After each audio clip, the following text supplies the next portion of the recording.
여러분, 믿어지십니까? 2023년 12월 15일 베트남의 한 대기업 회장이 전 세계 언론 앞에서 눈물을 흘리며 단 한 사람을 찾는다고 외쳤습니다. 그가 찾는 사람은 75세의 평범한 한국인 노인입니다. 부산의 허름한 구포시장 골목에서 작은 식당을 운영하는 박철수 씨입니다. 왜 베트남 재계 3위 그룹의 회장이 한국의 평범한 식당 주인을 찾겠다며 3천억 원이라는 천문학적 금액을 내걸었을까요? 그리고 왜 25년이 지난 지금 그토록 많은 사람들이 한국의 빚을 졌다고 고백하는 걸까요? 오늘 여러분께 들려드릴 이야기는 단순한 감동 실화가 아닙니다. 이것은 대한민국이 가장 힘들었던 그 시절 한 사람의 양심이 만들어낸 25년짜리 기적의 역사입니다. 그리고 이것은 지금 이 영상을 보고 계신 여러분, 바로 그 시대를 함께 살아낸 여러분의 이야기이기도 합니다. 1998년 1월 3일 새해 첫날부터 대한민국은 절망에 빠져 있었습니다. 여러분 기억하십니까? 그 암울했던 시절을. 한국은행 외환 보유액이 바닥나고 하루가 멀다 하고 대기업들이 법정 관리에 들어가던 그 시절을 말입니다. 1997년 11월 21일 대한민국 정부는 국제통화기금 IMF에 구제금융을 신청했습니다. 이는 대한민국 건국 이래 최대의 국가적 위기였습니다.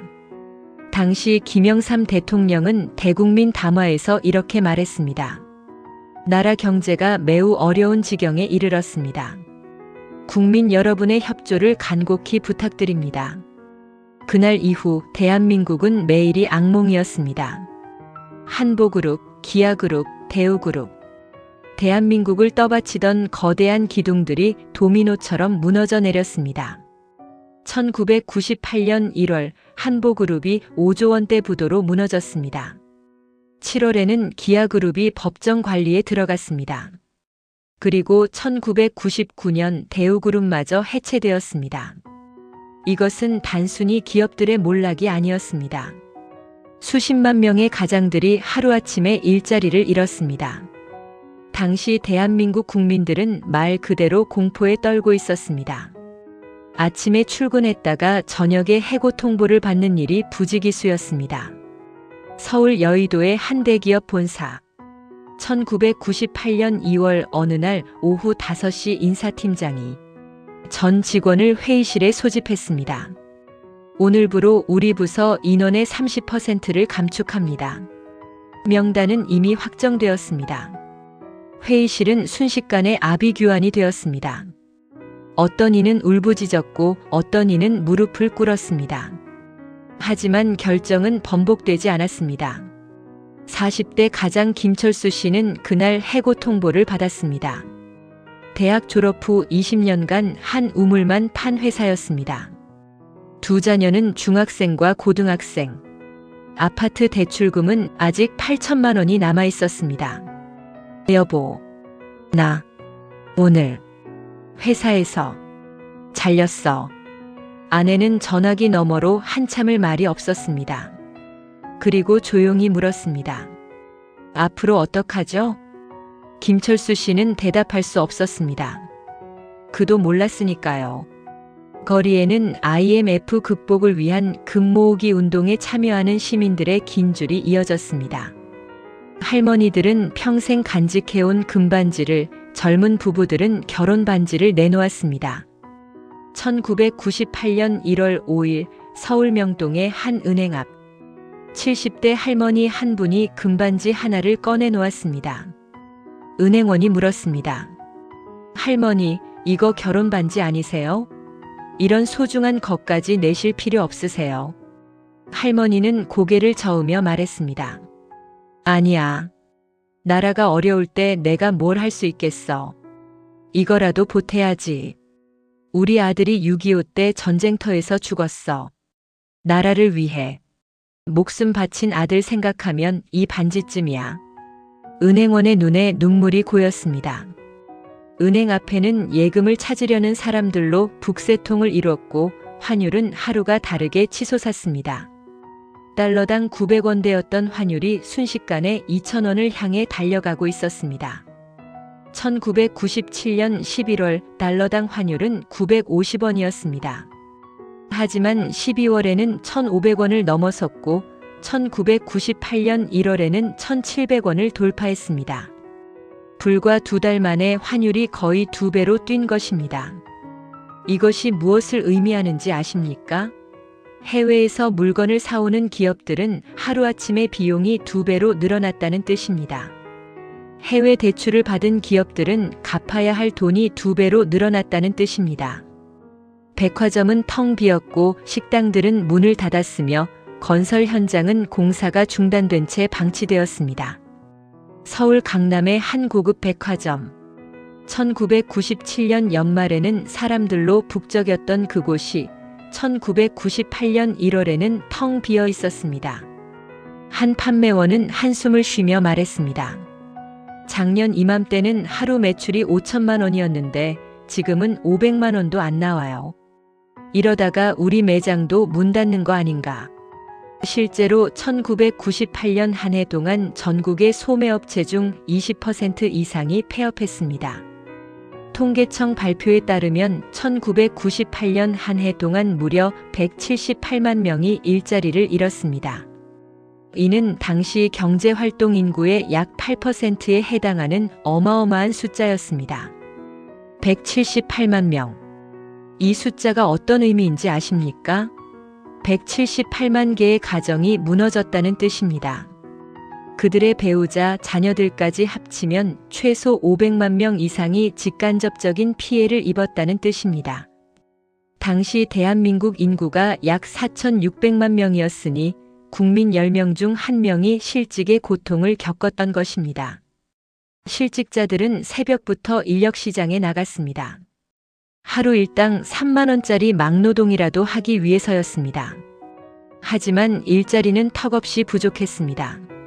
서울 용산역 앞 인력시장.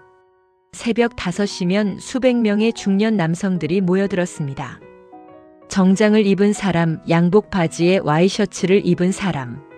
얼마 전까지 사무실에서 일하던 화이트칼라 직장인들이었습니다. 트럭 한 대가 들어오면 수십 명이 몰려들었습니다. 저요. 저 뽑아주세요. 힘 좋습니다. 열심히 하겠습니다. 하지만 트럭 주인은 고작 5명만 태우고 떠났습니다. 나머지 사람들은 다음 트럭을 기다려야 했습니다.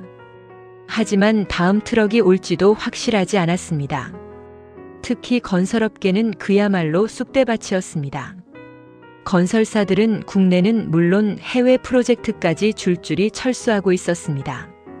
1997년까지만 해도 한국 건설사들은 전 세계 70여 개국에서 프로젝트를 진행하고 있었습니다.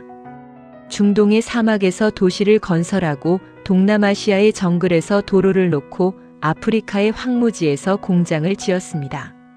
하지만 IMF 위기 이후 이 모든 것이 중단되었습니다.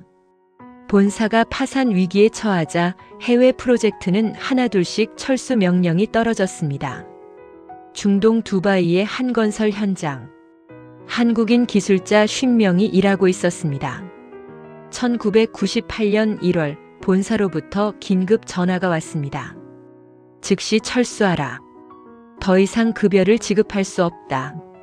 현장 소장은 황급히 짐을 쌌습니다. 하지만 현지 노동자 200명에게는 3개월치 임금을 주지 못한 채 떠나야 했습니다. 현지 노동자들은 현장 게이트 앞에서 항의했습니다. 우리 돈은 어떡해요?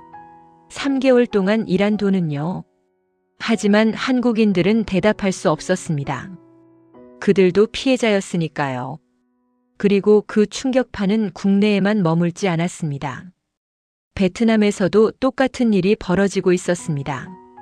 1998년 2월 12일 베트남 하노이 외곽 떨롱 산업단지 건설 현장.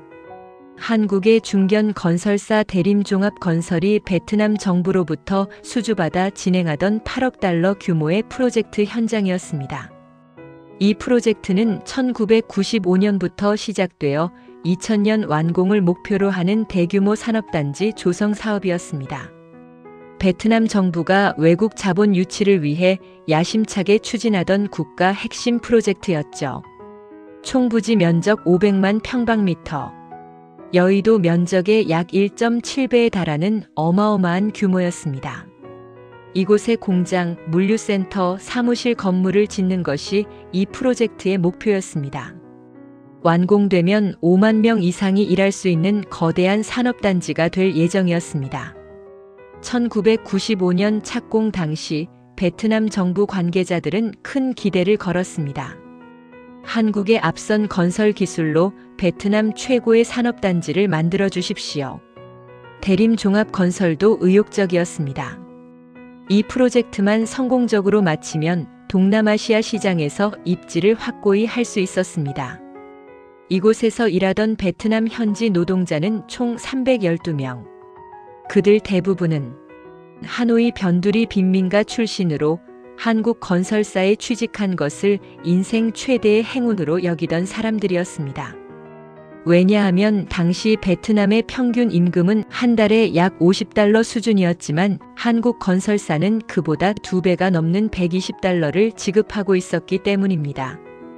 50달러와 120달러.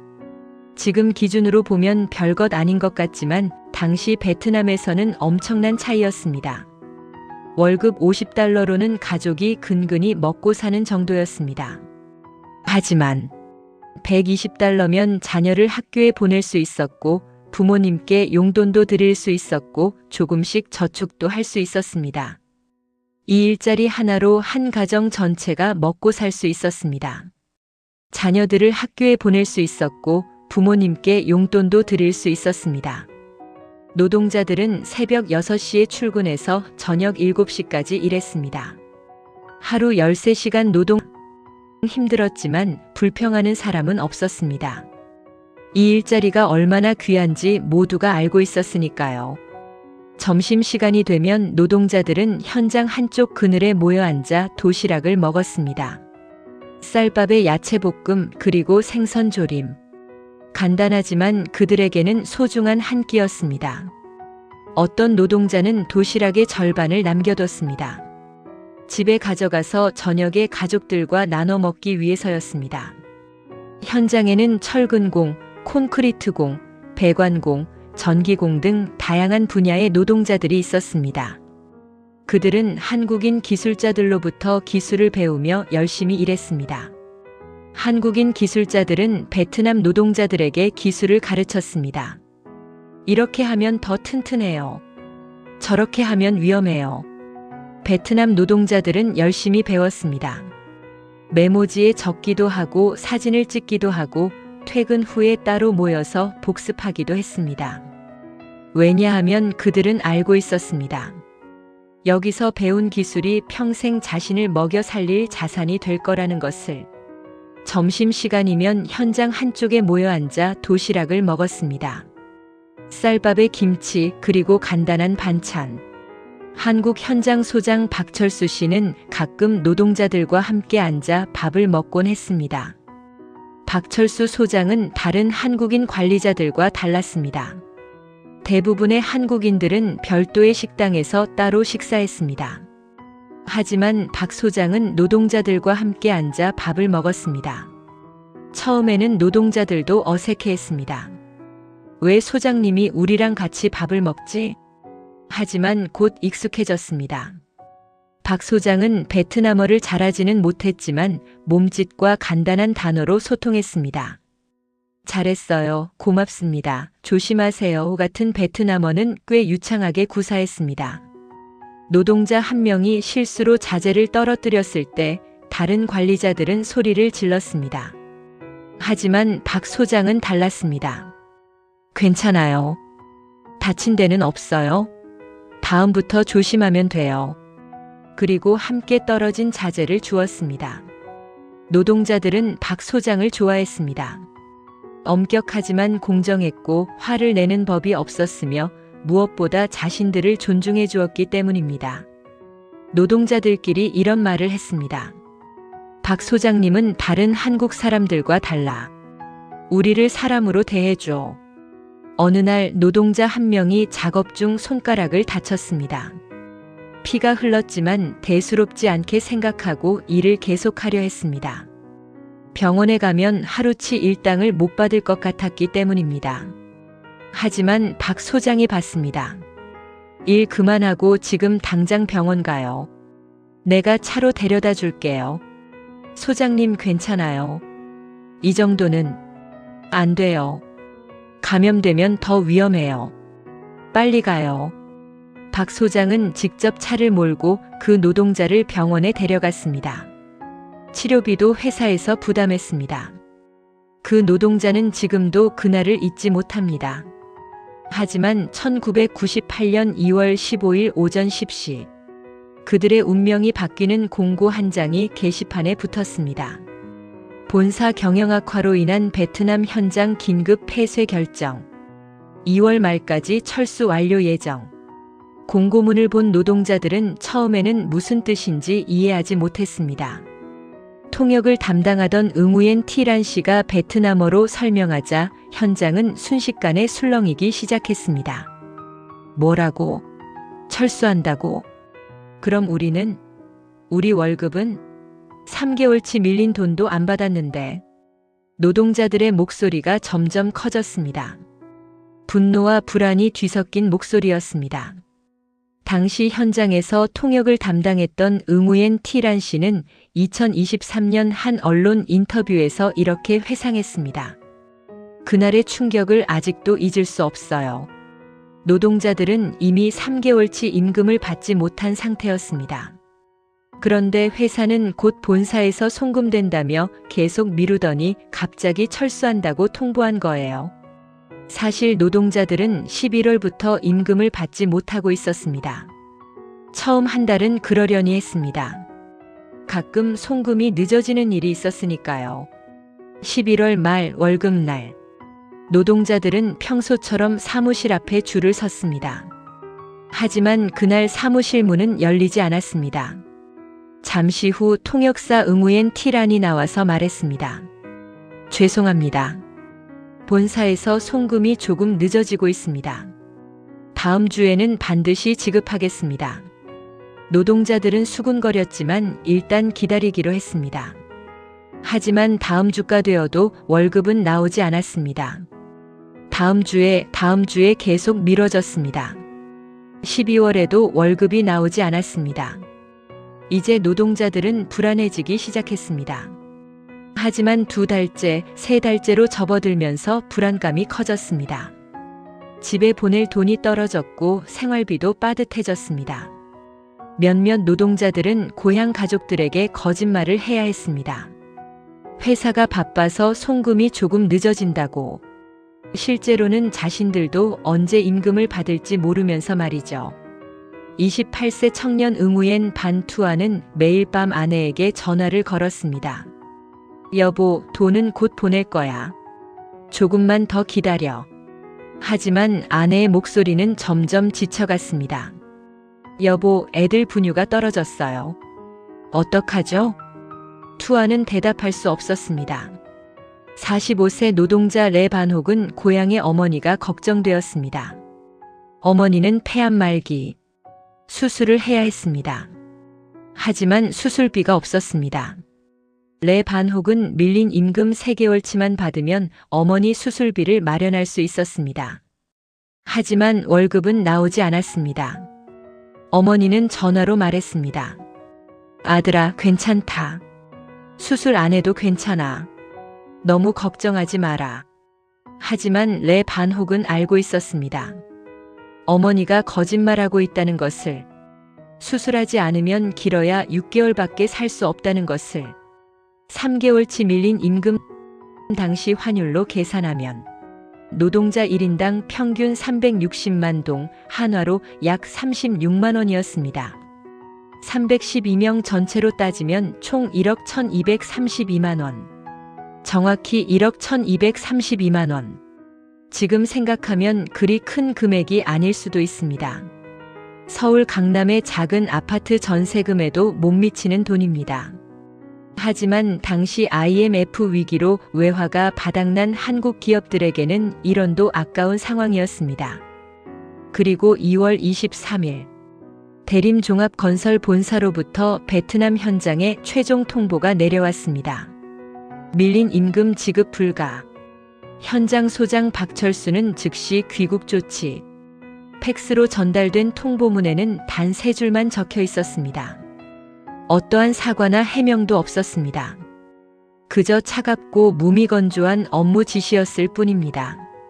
박철수 소장은 그 팩스를 받고 한참을 멍하니 서 있었습니다. 박철수.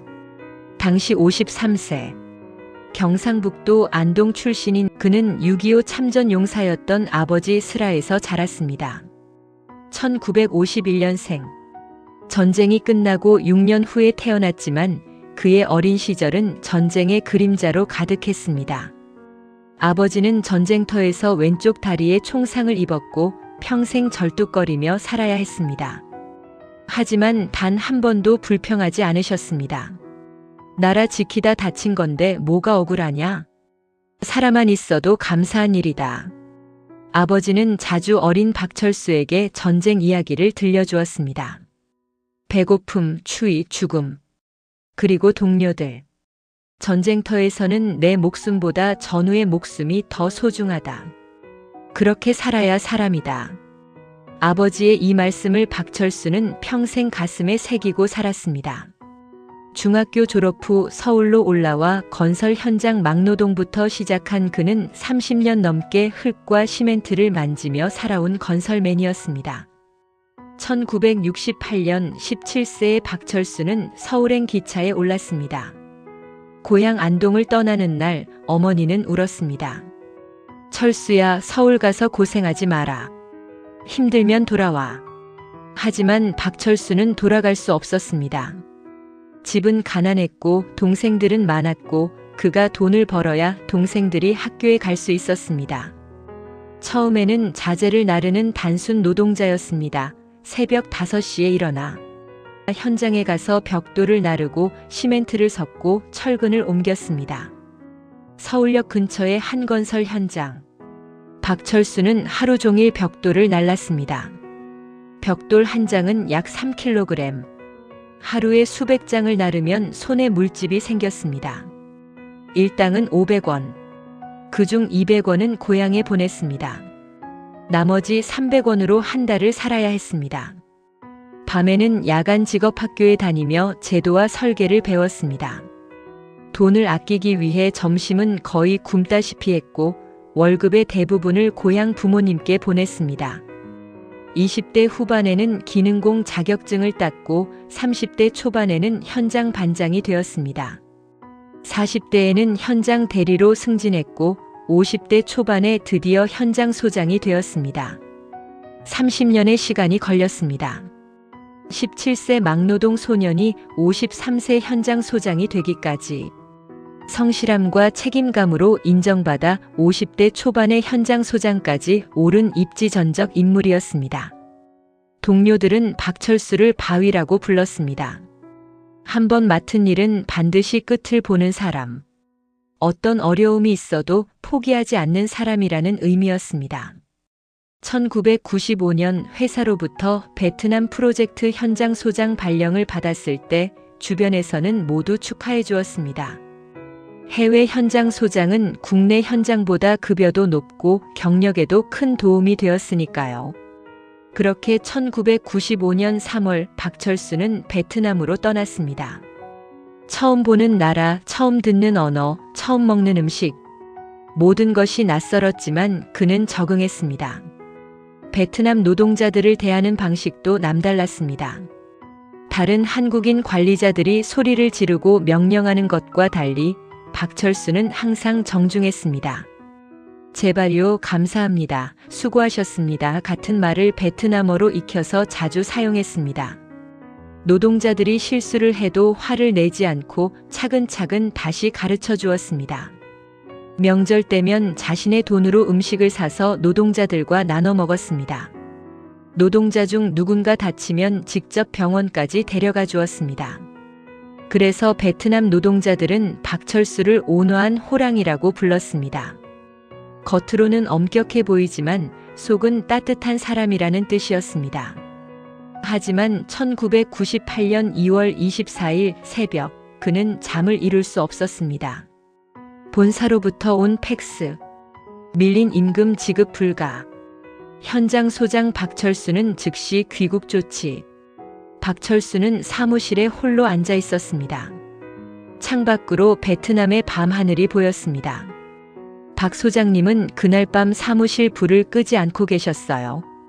새벽 4시쯤 제가 커피를 드리러 갔더니 책상에 숫자들이 빼곡히 적힌 종이가 수십 장 계속 계산기를 두드리고 계셨습니다. 312명의 이름, 각자의 가족수, 밀린 임금 정확한 금액. 박철수 소장은 밤새 모든 노동자의 상황을 다시 한번 확인했습니다. 그는 노동자 개개인의 사정을 잘 알고 있었습니다.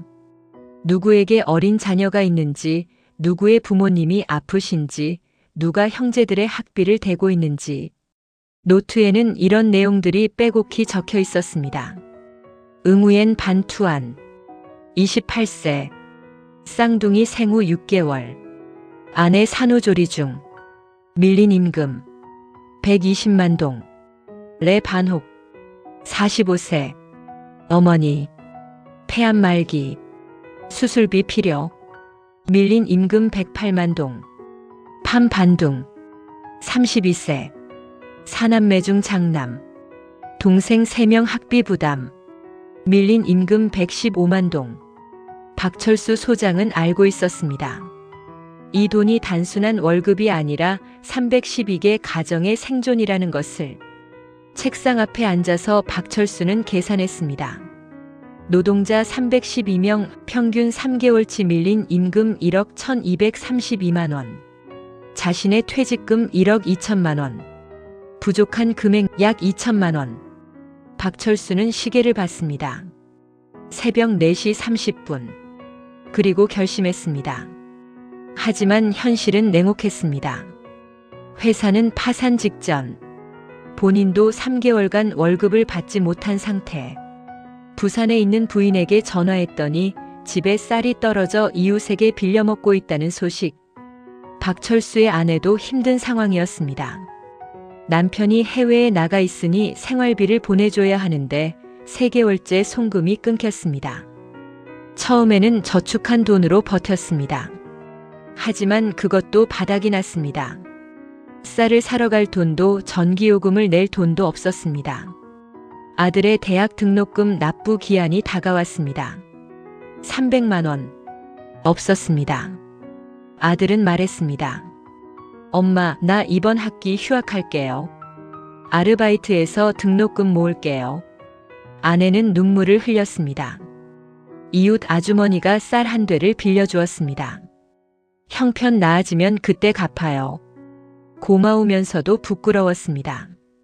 그해 한국의 실업자는 100만 명을 넘어섰고 건설업계는 그야말로 쑥대밭이었습니다. 귀국해도 재취업은 거의 불가능. 퇴직금조차 제대로 받을 수 있을지 불투명한 상황. 그런데 1998년 2월 25일 오전 8시 박철수 소장은 놀라운 결정을 내립니다. 박철수 소장은 그날 오전 한국에 있는 아내에게 긴급 국제전화를 걸었습니다. 국제전화는 비쌌습니다. 1분에 3,000원 정도 했습니다. 하지만 이 통화는 꼭 해야 했습니다. 전화벨이 울렸습니다. 1번, 2번, 3번. 4번째 벨이 울릴 때 아내가 받았습니다. 여보? 나요. 어머, 왜 이 시간에 국제전화를? 무슨 일 있어요? 박철수는 잠시 말이 없었습니다. 그리고 천천히 말했습니다. 여보, 미안하오. 우리 집 담보로 은행에서 돈 좀 빌려야겠어. 아마 1억 8천 정도 될 거요. 전화기 너머로 아내의 놀란 목소리가 들렸습니다. 뭐라고요? 1억 8천만 원? 그게 무슨 소리예요? 설명할게요. 지금 베트남 현장이 폐쇄됩니다. 그런데 노동자 312명한테 3개월치 임금을 못 줬어요. 회사가 줄 수 없다고 합니다. 그게 우리랑 무슨 상관이에요? 회사 일이잖아요. 여보, 이 사람들이 돈을 못 받으면 가족들이 굶어요. 어린아기가 있는 사람도 있고 어머니가 아파서 수술해야 하는 사람도 있어요. 아내는 한참을 말이 없었습니다. 당신 설마 우리 돈으로 주겠다는 거예요? 그래야겠어. 미쳤어요? 그게 얼마인데? 우리 집까지 담보로 잡으면 우리는 어떡해요? 애들은요? 박철수는 목소리를 낮췄습니다. 여보, 나도 알아요. 우리 형편도 어렵다는 거. 하지만 나는 이 사람들을 보고 한국에 돌아갈 수 없어. 3개월 동안 매일 일하는 그들을 봤어요. 점심시간에 도시락 절반을 남겨서 저녁에 가족들과 나눠 먹는 것도 봤어요. 아기 사진을 보면서 웃는 것도 봤어요. 하지만 여보, 내가 만약 여기서 그냥 도망치듯 떠난다면 평생 후회하며 살 것 같소. 거울을 볼 때마다 부끄러울 것 같소. 전화기 너머로 아내의 흐느끼는 소리가 들렸습니다. 박 소장님 부인께서 처음엔 정말 놀라셨대요. 당신 미쳤어요? 회사 빚을 왜 우리가 갚아요? 하지만 박 소장님이 이렇게 말씀하셨답니다. 회사 빚이 아니라 사람들한테 진 빚이요. 아내는 한참 동안 울었습니다. 그리고 조용히 물었습니다. 당신 정말 그래야만 하겠어요? 그래야겠어. 우리 집도 없어지는 거 알죠? 알아요. 아들 대학 등록금은? 미안하오. 우리 앞으로 어떻게 살아요? 모르겠어. 하지만 어떻게든 살겠죠. 나한테는 아직 손이 있으니까. 아내는 한숨을 길게 쉬었습니다. 그리고 말했습니다. 알았어요. 당신이 그렇게까지 생각한다면 어쩔 수 없죠. 내일 은행 가볼게요. 하지만 당신 이번에 무사히 돌아와야 해요. 알았죠? 박철수의 목이 메었습니다. 고맙소.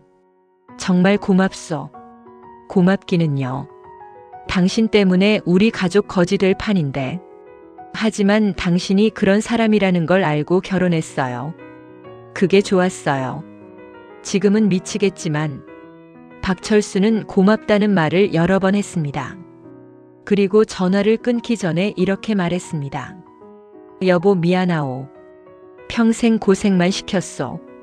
아내는 울먹이며 대답했습니다. 고생은 무슨, 당신이 그런 사람이라는 걸 알고 결혼했어요. 그게 좋았어요. 바보 같지만 그게 당신이잖아요. 전화를 끊고 나서 박철수는 한참을 그 자리에 서 있었습니다. 박철수 소장은 자신이 30년간 모은 퇴직금 1억 2천만 원, 그리고 부산 사하구에 있던 자택을 담보로 1억 8천만 원을 대출받았습니다. 2월 26일 아내는 은행에 갔습니다. 집 등기권리증과 인감증명서를 가지고 은행원이 물었습니다. 대출 용도가 어떻게 되세요? 사업 자금입니다. 담보 가치는 2억 원인데 1억 8천만 원이면 거의 최대 한도네요. 이자도 만만치 않을 텐데. 알아요. 그래도 해야 해요. 서류에 도장을 찍을 때 아내의 손이 떨렸습니다. 이 도장 하나로 20년 동안 모아온 집이 은행 것이 되는 것이었습니다. 그 집은 박철수 부부가 10년 넘게 조금씩 돈을 모아서 산 집이었습니다. 22평짜리 작은 아파트였지만 그들에게는 꿈의 보금자리였습니다. 1990년 박철수 부부는 처음으로 자기 집을 샀습니다. 부산 사하구의 22평짜리 낡은 아파트. 가격은 5천만 원이었습니다. 계약금 1천만 원은 10년 동안 모은 돈이었습니다. 나머지 4천만 원은 대출을 받았습니다. 계약서에 도장을 찍는 순간 아내는 눈물을 흘렸습니다. 여보, 우리 드디어 우리 집이 생겼어요. 이제 월세 걱정 안 해도 돼요. 박철수도 눈시울이 뜨거웠습니다. 40세가 되어서야 얻은 첫 집이었습니다. 박철수는 결혼한 후 20년 넘게 월세방에서 살았습니다. 좁은 방 하나에 부엌 하나. 화장실은 공동으로 사용해야 했습니다. 겨울에는 추워서 이불을 몇 겹 덮고 잤고 여름에는 더워서 방문을 열어놓고 잤습니다. 아내는 그런 환경에서도 불평 한마디 없이 살았습니다. 오히려 남편을 격려했습니다. 괜찮아요. 우리도 언젠가는 우리 집을 가질 수 있을 거예요. 당신 열심히 하잖아요. 조금만 더 참아요. 그리고 마침내 1990년 그들은 자기 집을 가졌습니다. 이사 가던 날 아내는 새집 거실에 서서 한참을 눈물을 흘렸습니다. 여보, 이게 꿈은 아니죠? 정말 우리 집이죠? 맞소. 우리 집이요. 그 집에서 자녀들이 자랐습니다. 아들은 그 집 작은 방에서 대학 입시 공부를 했고 딸은 그 집 거실에서 피아노를 연습했습니다. 그 집이 이제 은행에 넘어가게 되었습니다. 총 3억 원. 하지만 노동자 312명에게 밀린 임금을 모두 지급하려면 약 2억 9,800만 원이 필요했습니다. 박철수는 계산기를 두드리며 확인했습니다. 노동자 한 명도 빠짐없이 일동도 틀림없이 지급하려면 정확히 2억 9,800만 원이 필요했습니다. 퇴직금 1억 2천만 원, 주택담보대출 1억 8천만 원, 3억 원. 필요한 금액 2억 9,800만 원. 남는 돈 200만 원. 하지만 여기에는 함정이 있었습니다. 대출 수수료, 송금 수수료, 환전 수수료를 계산하면 약 2,200만 원이 부족했습니다. 딱 2천만 원이 부족했습니다. 박철수 소장은 자신이 차고 있던 결혼 반지와 아내가 결혼 20주년 기념으로 선물한 시계를 하노이 시내 금은방에 팔았습니다. 2월 28일 박철수는 하노이 시내의 금은방을 찾았습니다. 금은방 주인은 중년의 베트남 남성이었습니다. 박철수가 반지와 시계를 꺼내놓자 주인은 돋보기로 자세히 살펴봤습니다. 결혼 반지는 24K 금반지였습니다. 결혼할 때 아내가 손수 골라준 반지였습니다. 1970년 박철수와 아내는 서울 종로의 작은 금은방에 갔습니다. 결혼 반지를 사러. 아내는 여러 개의 반지를 꺼내보더니 하나를 골랐습니다. 이거 어때요? 이거 비싸요. 괜찮아요? 평생 끼고 살 건데 비싸도 괜찮아요. 당신 손가락에 잘 어울려요. 그 반지를 28년 동안 한 번도 빼지 않고 끼고 살았습니다. 건설 현장에서 일하다 보면 반지가 긁히고 상처가 났지만 그래도 빼지 않았습니다. 샤워할 때도 잠잘 때도 일할 때도 항상 끼고 있었습니다. 시계는 결혼 20주년 기념으로 아내가 선물한 것이었습니다. 비싼 명품은 아니었지만 아내가 1년 동안 돈을 모아서 산 시계였습니다. 1990년 결혼 20주년 날 아내는 조그만 상자를 건넸습니다. 당신 시계가 너무 낡아서 새 거 하나 사드렸어요. 이거 비쌌을 텐데. 괜찮아요. 1년 동안 조금씩 모았어요. 당신 항상 낡은 시계 차고 다니는 거 보기 안쓰러웠어요. 박철수는 가슴이 뭉클했습니다.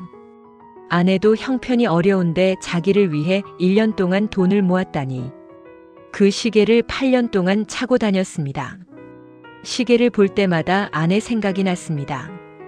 그 반지와 시계를 금은방 주인에게 건넸습니다. 주인은 금 무게를 재고 시계를 확인한 후 말했습니다. 1,800만 동 드릴게요. 환율로 계산하면 정확히 2,150만 원이었습니다. 박철수는 고개를 끄덕였습니다.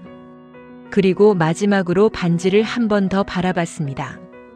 28년간 손가락에 있던 반지가 이제 남의 손으로 넘어가는 것이었습니다. 손가락에서 반지를 빼는 순간 이상하게 손이 허전했습니다. 시계도 마찬가지였습니다. 8년간 차고 다녔던 시계. 시계줄에는 손때가 묻어 있었습니다. 금은방을 나서면서 박철수는 자신의 왼손 약지를 봤습니다. 반지를 끼고 있던 자리에 하얀 선이 남아 있었습니다. 정확히 2,150만 원. 이제 총 3억 150만 원. 노동자 312명의 임금 2억 9,800만 원을 주고 각종 수수료를 내면 딱 맞았습니다. 1998년 3월 2일 월요일 오전 9시 박철수 소장은 312명의 노동자들을 현장 앞마당에 집합시켰습니다. 노동자들은 모두 걱정스러운 표정이었습니다. 이제 정말 끝이구나. 임금은 포기해야 하나? 3개월치 밀린 돈도 안 받았는데. 일부 노동자들은 이미 각오를 했습니다. 돈은 못 받더라도 어쩔 수 없지. 회사가 망했는데 어떡해. 하지만 마음 한구석에는 분노가 있었습니다. 3개월 동안 밤낮으로 일했는데 한 푼도 못 받는다고. 이게 말이 되나? 박철수 소장이 312명 앞에 섰을 때 현장은 조용해졌습니다. 노동자들은 모두 박 소장을 바라봤습니다. 어떤 사람은 원망하는 눈빛이었고, 어떤 사람은 체념한 표정이었고, 어떤 사람은 그저 슬퍼 보였습니다. 박철수는 그들의 눈빛을 하나하나 바라봤습니다. 3년 동안 함께 일한 사람들, 새벽부터 저녁까지 땀 흘리며 일한 사람들. 그의 손에는 큰 가방이 하나 들려 있었습니다. 박철수는 가방을 열었습니다. 그리고 하얀 봉투들을 꺼냈습니다. 노동자들은 숨을 죽이고 지켜봤습니다. 저게 뭐지? 하지만 박철수 소장이 꺼낸 것은 312개의 하얀 봉투였습니다. 각 봉투에는 노동자 한 명 한 명의 이름이 정성스럽게 적혀 있었습니다. 박철수는 전날 밤 새벽까지 312개의 봉투에 한 글자 한 글자 정성스럽게 이름을 적었습니다. 베트남어 철자를 틀리지 않으려고 사전을 찾아가며 썼습니다. 이름 하나를 쓰는데 5분씩 걸렸습니다. 312개를 쓰는데 26시간이 걸렸습니다. 손이 저렸습니다. 눈이 침침했습니다. 하지만 멈출 수 없었습니다. 마지막 312번째 이름을 쓰고 나서 박철수는 펜을 놓았습니다. 그리고 312개의 봉투를 하나하나 바라봤습니다. 이 사람들의 인생이 여기 담겨 있구나. 그리고 그 안에는 3개월치 밀린 임금이 일동도 빠짐없이 들어 있었습니다. 박철수는 전날 은행에 가서 현금으로 모두 찾아왔습니다. 그리고 하나하나 정확하게 세어서 봉투에 넣었습니다. 계산기로 3번씩 확인했습니다. 한 푼도 틀리면 안 되었습니다. 저는 그날을 절대 잊을 수 없습니다. 제 봉투에는 정확히 120만 동이 들어 있었어요. 박 소장님은 한 명씩 이름을 부르시며 봉투를 건네주셨습니다. 그리고 베트남어로 이렇게 말씀하셨어요. 신 로이 비다데 깍 반도이 라우. 오래 기다리게 해서 미안합니다. 그 순간 현장에 있던 312명 모두가 울음을 터뜨렸습니다. 박철수 소장은 한 명 한 명 이름을 불렀습니다. 응우엔 반투안.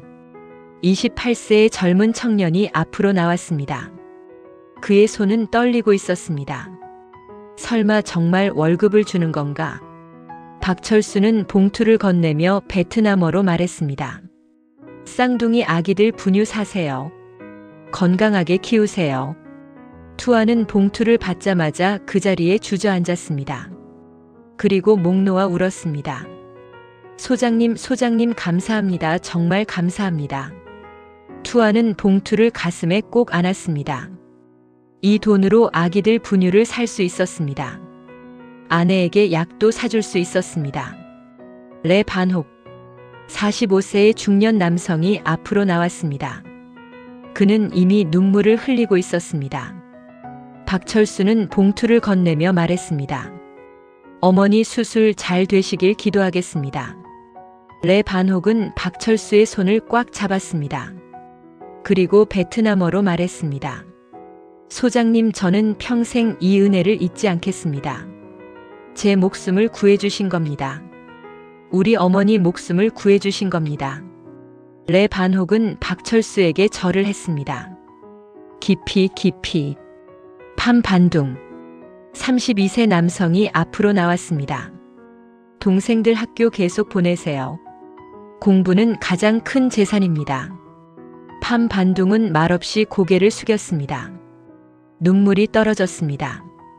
박철수는 312개의 이름을 모두 불렀습니다. 한 명도 빠짐없이 한 사람 한 사람에게 정성스럽게 봉투를 건넸습니다. 3시간이 걸렸습니다. 오전 9시에 시작해서 낮 12시에 끝났습니다. 마지막 312번째 노동자에게 봉투를 건넨 후 박철수는 312명 앞에서 깊이 허리를 숙였습니다. 90도로 허리를 굽혔습니다. 그리고 10초 동안 그 자세를 유지했습니다. 그리고 베트남어로 말했습니다. 제가 여러분을 이렇게 오래 기다리게 해서 정말 죄송합니다. 용서해 주세요.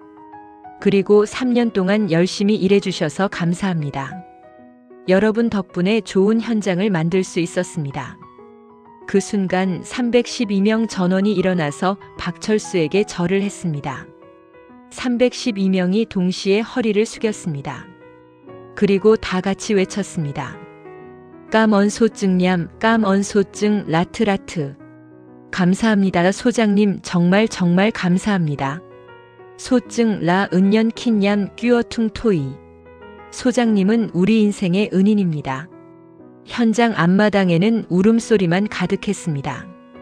어떤 노동자는 무릎을 꿇고 울었고 어떤 노동자는 하늘을 보며 기도했고 어떤 노동자는 봉투를 가슴에 안고 흐느꼈습니다. 통역사 응우엔 티란도 울고 있었습니다. 3년 동안 이 현장에서 일하면서 많은 것을 봤지만 오늘 같은 날은 처음이었습니다. 이런 사람이 있구나. 자신의 모든 것을 포기하면서까지 남을 위하는 사람이.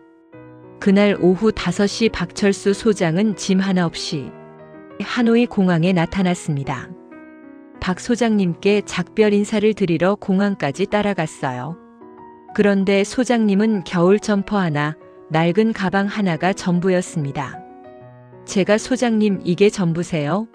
라고 여쭤봤더니 소장님은 씁쓸하게 웃으시며 이렇게 말씀하셨어요. 어차피 한국 가도 집이 없어. 은행이 다 가져갈 테니. 대신 312명이 가족 먹여 살릴 수 있으면 됐어. 공항에는 배웅 나온 베트남 노동자들이 50명 정도 있었습니다. 모두 눈이 빨갛게 부어 있었습니다. 통역사 응우엔 티라는 박철수에게 물었습니다. 소장님 한국 가시면 어떻게 사실 거예요? 박철수는 담담하게 대답했습니다. 아직 손은 있으니까 일은 할 수 있겠지. 어떻게든 살겠지. 사람은 죽지 않아요. 가족분들은요? 박철수는 잠시 말이 없었습니다. 그리고 조용히 말했습니다. 그 사람들도 이해해 줄 겁니다. 제가 왜 이런 선택을 했는지.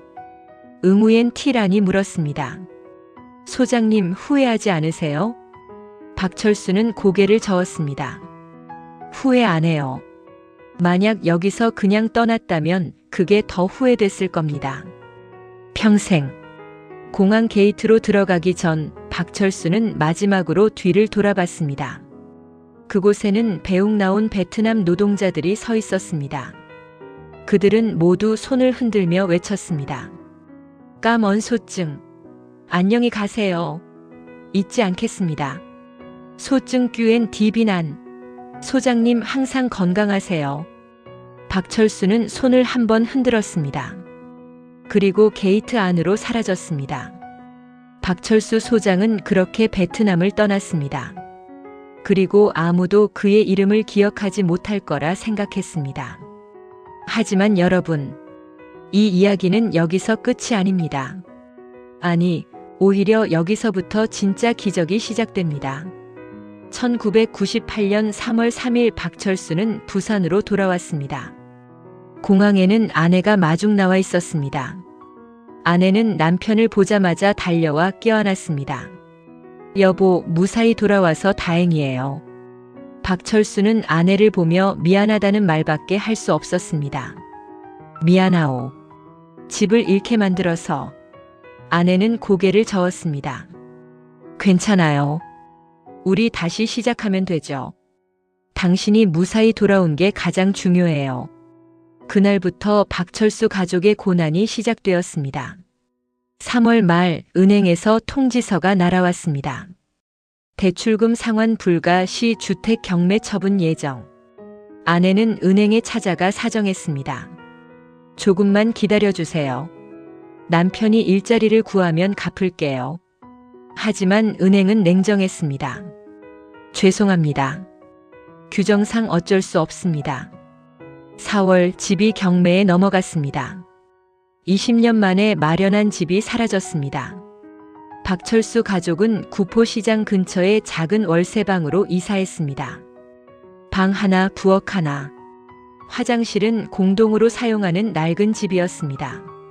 40년 전 박철수가 처음 서울에 올라왔을 때 살던 그런 집이었습니다. 원점으로 돌아온 것입니다. 박철수는 일자리를 구하러 다녔습니다. 하지만 54세의 현장 소장을 받아주는 곳은 없었습니다. 나이가 너무 많습니다. 요즘 건설업이 어려워서요. 연락드리겠습니다. 연락은 오지 않았습니다. 3개월 동안 30군데가 넘는 회사를 찾아다녔지만 모두 거절당했습니다. 결국 박철수는 일용직 노동자로 돌아갔습니다. 54세의 나이에 다시 벽돌을 나르고 시멘트를 섞고 자재를 옮겼습니다. 새벽 5시에 일어나 용산역 앞 인력시장에 나갔습니다. 다른 실업자들과 함께 트럭을 기다렸습니다. 운이 좋으면 하루 일당 3만 원을 받을 수 있었습니다. 운이 나쁘면 빈손으로 돌아와야 했습니다. 아내도 식당에서 설거지 일을 시작했습니다. 하루 8시간 월급 40만 원. 아들은 대학을 휴학하고 편의점 야간 아르바이트를 했습니다. 딸은 중학교를 졸업하고 공장에 취직했습니다. 오빠 대학은 보내야 하니까 내가 돈을 벌게요. 한 가정이 완전히 무너진 것입니다. 하지만 박철수는 단 한 번도 후회하지 않았습니다. 밤에 좁은 방에서 잠을 청할 때 가끔 베트남의 312명이 생각났습니다. 그 사람들은 지금 잘 살고 있을까? 투안의 쌍둥이는 건강하게 자라고 있을까? 혹시 어머니는 수술 잘 받으셨을까? 그런 생각을 하면 마음이 따뜻해졌습니다. 힘들지만 잘한 일이야.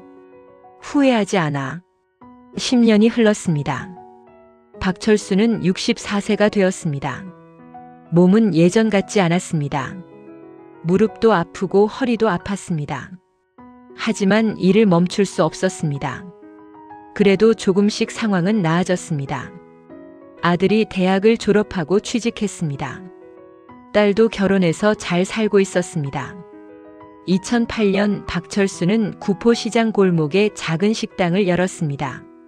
10년 동안 모은 돈 2천만 원으로 8평짜리 작은 가게를 임대했습니다. 식당 이름은 안동식당. 고향 안동을 잊지 않기 위해 지은 이름이었습니다. 메뉴는 단순했습니다. 된장찌개 5,000원, 김치찌개 5,000원, 제육볶음 6,000원. 매일 새벽 5시에 일어나 국물을 끓였습니다. 아내와 함께 재료를 다듬고 밑반찬을 만들었습니다.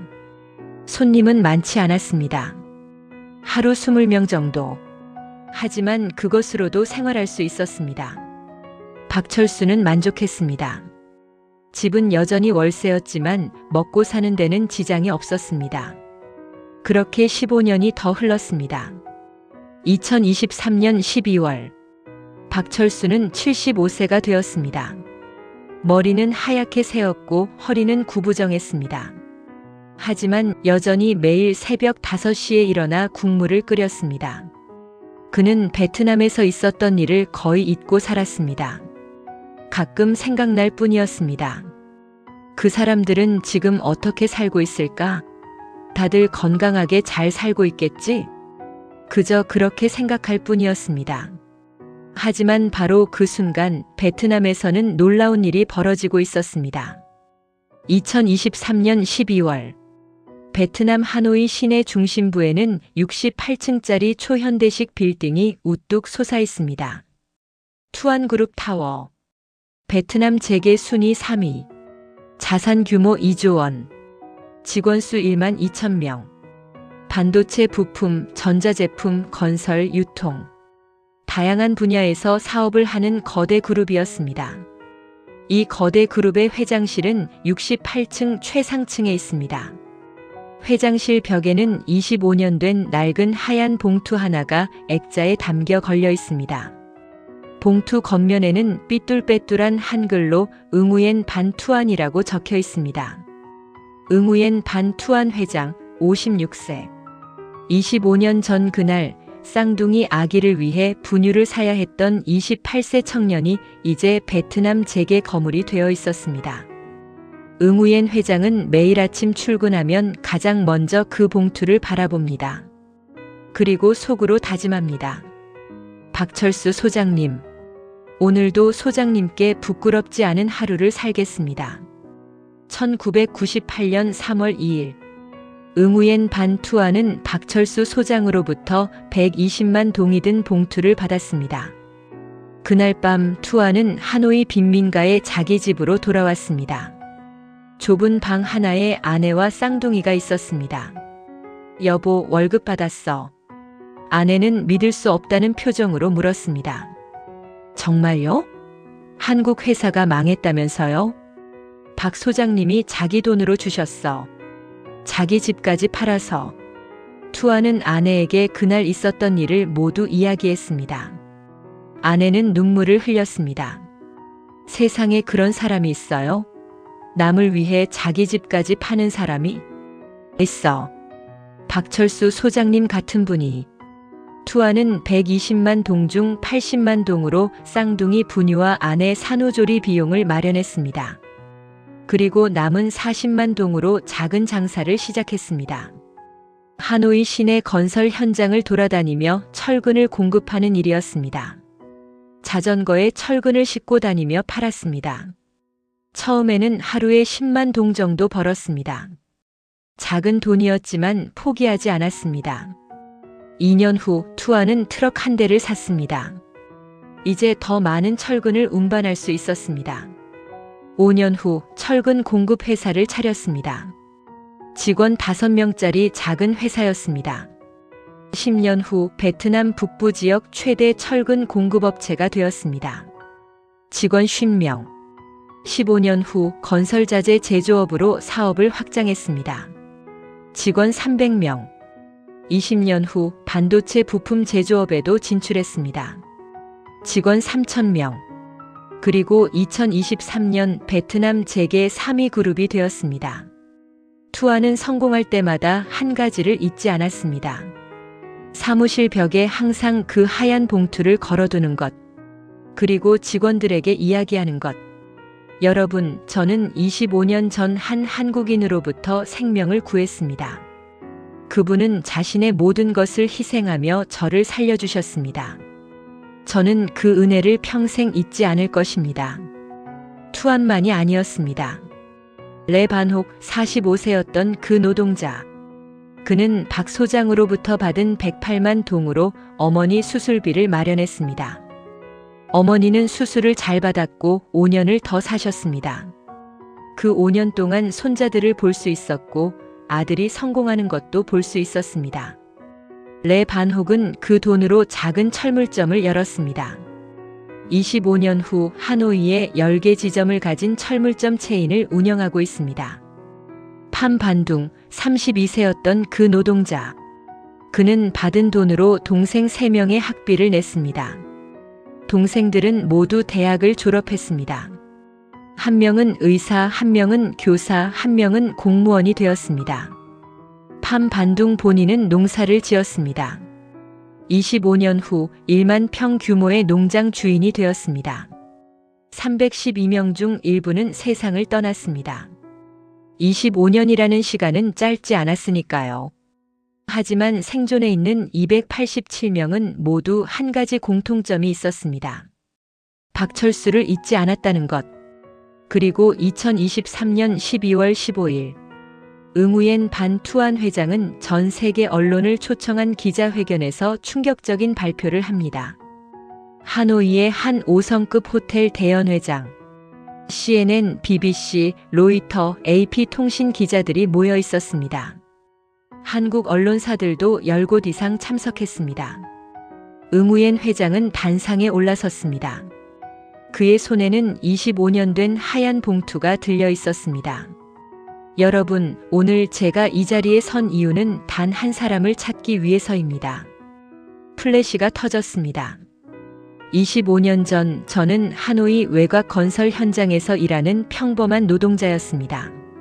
3개월간 월급을 받지 못해 집에 쌀이 떨어지고 아이들 분유를 살 돈도 없었습니다. 응우옌 회장의 목소리가 떨렸습니다. 그때 한 분이 나타나셨습니다. 1998년 3월 2일 한국인 현장 소장 박철수님. 그분은 자신의 모든 것을 포기하고 저희 312명에게 밀린 임금을 지급하셨습니다. 자신의 퇴직금 전부와 집까지 팔아서 기자들이 웅성거리기 시작했습니다.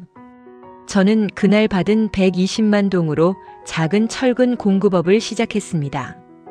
그리고 오늘 25년 만에 이렇게 성장할 수 있었습니다. 응우옌 회장은 눈물을 흘리며 말했습니다.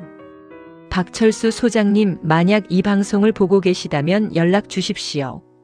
저희 287명은 25년 동안 소장님을 기다려왔습니다.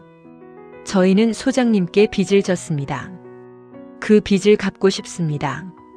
기자회견장은 조용해졌습니다. 그리고 잠시 후 박수가 터져 나왔습니다. 기자회견 소식은 하루 만에 전 세계로 퍼져나갔습니다. CNN은 이렇게 보도했습니다. 한 사람의 선택이 312명의 인생을 바꿨다. 그리고 25년 후 그들은 은인을 찾고 있다. BBC는 이렇게 보도했습니다. 1998년 IMF 위기 속에서도 양심을 지킨 한국인. 그의 이름은 박철수. 한국 언론들도 일제히 이 소식을 보도했습니다. 박철수 베트남 회장, IMF 임금 모두 실시간 검색어 1위였습니다. 한국 인터넷은 난리가 났습니다. 이런 분이 진짜 애국자다. 1998년에 3억을 남을 위해 썼다고. 미쳤다. 존경한다. 이 할아버지 꼭 찾아야 한다. 그런데 더 놀라운 일이 벌어졌습니다. 응우옌 회장의 기자회견 이틀 후 베트남 전역에서 수백 개의 게시글이 올라오기 시작했습니다. 저도 그날 현장에 있었습니다. 박철수 소장님은 저의 은인입니다. 박 소장님께 받은 85만 동으로 어머니 수술비를 마련했습니다. 당시 20대였던 저는 박 소장님 덕분에 고향으로 돌아가 농사를 다시 시작할 수 있었습니다. 312명. 25년 전 그 현장에 있던 베트남 노동자들이 하나둘씩 자신의 이야기를 꺼내기 시작했습니다. 2023년 12월 20일 베트남 하노이 광장에는 312명 중 생존해 있는 287명이 모였습니다. 수천 명의 시민들이 그들을 지켜봤습니다. 응우옌 회장이 말했습니다. 저희 312명은 25년 동안 단 한 번도 박 소장님을 잊은 적이 없습니다. 그래서 오늘 우리 287명이 각자 자신이 받은 금액의 100배를 모금했습니다. 총액 298억 동. 한화로 약 150억 원입니다.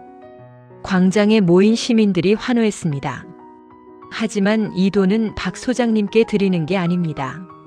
소장님의 이름으로 한국과 베트남의 어려운 이웃들을 돕는 재단을 만들고자 합니다. 그 이름은 박철수 우정재단입니다. 2023년 12월 25일 오전 10시 부산 구포시장 골목 안쪽 안동식당. 평소처럼 식당 문을 연 박철수 씨는 이상한 광경을 목격합니다. 식당 앞 골목이 사람들로 가득 찼습니다. 처음에는 무슨 일인가 싶었습니다. 시장에 무슨 행사라도 있나? 카메라를 든 기자들, 정장을 입은 외국인들, 그리고 가장 앞에 서 있는 56세의 베트남 남성. 응우옌 반 투안 회장은 25년 전 그 하얀 봉투를 손에 들고 박철수 씨 앞에 섰습니다. 회장의 눈에는 눈물이 가득 고여 있었습니다. 박철수 소장님, 저 투안입니다. 25년 전 하노이에서 소장님께 이 봉투를 받았습니다. 박철수 씨는 처음에는 상황을 이해하지 못했습니다. 눈앞에 이 정장 입은 중년 남성이 누구지? 왜 나를 찾아왔지? 하지만 곧 25년 전 그날의 기억이 주마등처럼 스쳐 지나갔습니다. 312개의 하얀 봉투. 울고 있던 노동자들. 그중 쌍둥이 아기 사진을 보여주던 28세의 젊은 청년. 투한 자네였구나. 박철수의 목소리는 떨렸습니다. 응우엔 회장이 말을 이었습니다. 소장님, 25년 전 받은 120만 동, 오늘 100배로 돌려드립니다. 투하는 수표를 꺼냈습니다. 하지만 박철수는 고개를 저었습니다. 필요 없소. 자네가 잘 살고 있다는 것만으로 충분하오. 투하는 울먹이며 말했습니다. 아닙니다, 소장님. 이것은 제가 드리는 게 아닙니다. 저희 287명이 모은 150억 원으로 박철수 우정재단을 만들고자 합니다. 그 순간 식당 앞 골목에 모인 287명의 베트남인들이 일제히 외쳤습니다. 감사합니다. 박철수 소장님. 287명은 일제히 허리를 숙였습니다. 90도로 깊이 절했습니다. 박철수는 투안의 손을 꽉 잡았습니다. 쌍둥이는 잘 키웠나? 투안은 웃으며 대답했습니다. 네, 소장님. 둘 다 대학을 졸업했어요. 지금 제 회사에서 일하고 있습니다. 잘 됐구나, 정말 잘 됐어. 박철수의 눈에서 눈물이 흘러내렸습니다. 2024년 1월 박철수 씨는 한국 정부로부터 국민훈장 목련장을 수여받았습니다. 대통령은 말했습니다. 박철수 씨, 당신은 대한민국의 자랑입니다. 2024년 3월 박철수 우정재단이 공식 출범했습니다. 매년 한국과 베트남의 어려운 학생 500명에게 장학금을 지원하고 있습니다. 2025년 응우엔 회장의 투안그룹은 한국에 3천억 원을 투자했습니다. 경기도 평택에 박철수 테크놀로지 센터를 세우고 1,200명의 한국인 일자리를 창출했습니다. 2025년 11월 베트남 정부는 하노이 시내에 박철수 광장을 조성했습니다. 2026년 1월 현재 박철수 씨는 여전히 부산 구포시장의 작은 식당을 운영하고 있습니다. 매주 토요일마다 베트남에서 온 여행객들이 이 작은 식당을 찾아옵니다. 그들은 모두 박철수를 보면 눈물을 흘립니다. 박철수는 그들에게 말합니다. 저는 특별한 일을 한 게 아닙니다. 그냥 사람으로서 당연히 해야 할 일을 했을 뿐입니다. 여러분, 이 이야기가 우리에게 주는 교훈은 무엇일까요? 첫째, 돈보다 중요한 것이 있다는 것입니다. 박철수는 3억 원과 집을 잃었습니다. 하지만 그는 312개 가정의 생명을 구했습니다. 그리고 그 선택은 결국 150억 원이 되어 돌아왔습니다. 둘째, 한 사람의 선택이 세상을 바꿀 수 있다는 것입니다. 박철수 한 사람의 선택이 312명을 살렸고 그 312명이 수만 명에게 영향을 미쳤습니다. 셋째, 은혜는 반드시 갚아진다는 것입니다. 312명은 25년 동안 박철수를 잊지 않았습니다. 선한 행동은 결코 헛되지 않습니다. 여러분, 이 영상을 보시는 지금 이 순간, 여러분 주변에도 도움이 필요한 사람이 있지 않습니까? 여러분이 조금만 손을 내밀면 그 사람의 인생이 바뀔 수 있습니다. 박철수는 특별한 사람이 아닙니다. 그저 양심에 따라 행동한 평범한 사람입니다. 여러분도 할 수 있습니다. 여러분도 누군가의 박철수가 될 수 있습니다. 75세의 노인이 전하는 이 메시지, 여러분의 가슴에 새겨주시길 바랍니다. 그리고 오늘 지금 이 순간부터 여러분도 누군가의 박철수가 되어주시길. 감사합니다.